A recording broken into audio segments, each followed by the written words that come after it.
Hi everyone, welcome back to my channel నీటి మగువ. ఈరోజు special కావంచి ఆకుతో పప్పు చేద్దాం. అదేలాగో ప్రిపరేషన్ స్టార్ట్ చేద్దాం. మీరు గనక కొత్తగా వీడియోస్ వాచ్ చేస్తుంటే గనక please subscribe my channel and share my videos to your family and friends.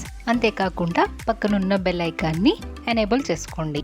తెలుగులో దీన్ని కామంచి ఆకు అంటారండి, హిందీలో మొక్కై అంటారు, కర్ణాటకలో గనికె గిడ్డ అంటారు, లేకపోతే సొప్పాకు అంటారు. దీంట్లో చాలా మెడిసినల్ వాల్యూస్ ఉన్నాయి. లివర్ని డీటాక్సిఫై చేస్తుంది, తలనొప్పి తగ్గుతుంది, పిల్లలకి జలుబు కూడా తగ్గుతుంది. వీటికి ఉండే పువ్వులు కాయలు కూడా వాడతారు, చాలామంది తింటారు కూడాను.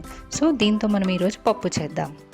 వీటికి కావాల్సిన పదార్థాలు: 1 కప్పు కందిపప్పు, తరుక్కున్న పచ్చిమిరపకాయలు, ఉల్లిపాయలు, కొత్తిమీర, మంచిగా కడుక్కున్న ఈ కామంచి ఆకులు.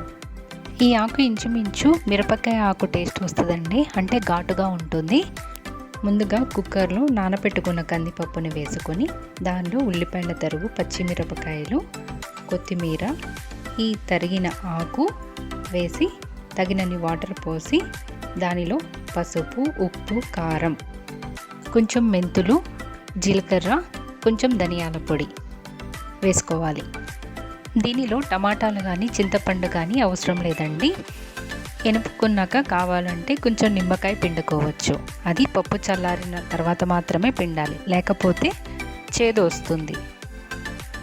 4 విజిల్స్ వచ్చాక కుక్కర్ని ఆపుకోవాలండి. తర్వాత విజిల్ తీసేసి పప్పులో ఉన్న ఎక్కువ వాటర్ని ఒక బౌల్లోకి వంచుకోవాలి. తర్వాత పప్పు గుత్తితో ఆ పప్పుని ఎనుపుకోవాలి.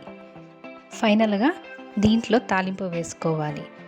ఒక కడాయి పెట్టుకొని ఆయిల్ కొంచెం హీట్ అయిన తర్వాత మొదటగా ఆవాలు, తర్వాత మినప్పప్పు, జీలకర్ర, దంచి ఉంచుకున్న వెల్లుల్లిపాయలు, ఎండిమిరపకాయలు, కరివేపాకు వేసి తాలింపు వేసుకోవాలి. ఆవాలు చిటపటలాడితేనే పప్పు టేస్ట్ ఉంటుందండి.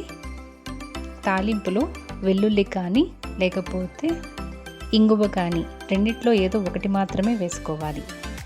ఈ తాలింపుని పప్పులో వేసుకోవాలి. ఇందాక మిగిలిన పప్పు వాటర్ ఉన్నాయి కదండి, దాన్ని పప్పు రసం అంటారు.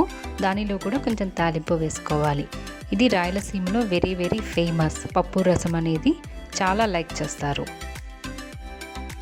ఎంతో టేస్టీ అండ్ హెల్తీ పప్పు రెడీ అయిపోయిందండి. మీరు ట్రై చేసి ఎలా ఉందో చెప్పగలరు. తర్వాత దీంట్లో మంచిగా బెండకాయ ఫ్రై చాలా బాగుంటుంది. ఎలాగో చూద్దాం.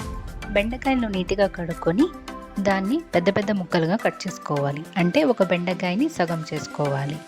దానికి ఘాట్లు పెట్టుకోవాలి. ఆ ఘాట్లు పెట్టిన వాటిని వేడి ఆయిల్లో ఫ్రై చేసుకోవాలి. కలర్ చేంజ్ అయిన తర్వాత వాటిని ఒక టిష్యూ పేపర్ మీద వేసుకుంటే ఆయిల్ అబ్జర్వ్ చేసుకుంటుంది. తర్వాత దానిలో వెల్లుల్లి కారం స్టఫ్ చేసుకుంటే చాలా బాగుంటుంది. వెల్లుల్లి కారం అంటే కారంలో వెల్లుల్లిపాయలు, కొంచెం ఉప్పు వేసి దంచుకోవాలండి. ఈ బెండకాయ ఫ్రైని కిడ్స్ కూడా చాలా ఇష్టపడతారండి. ఇది పప్పులోకి, పప్పుచారులోకి చాలా చాలా బాగుంటుంది. దీంతో పాటు కామంచాకు ఫ్రై కూడా చేశానండి.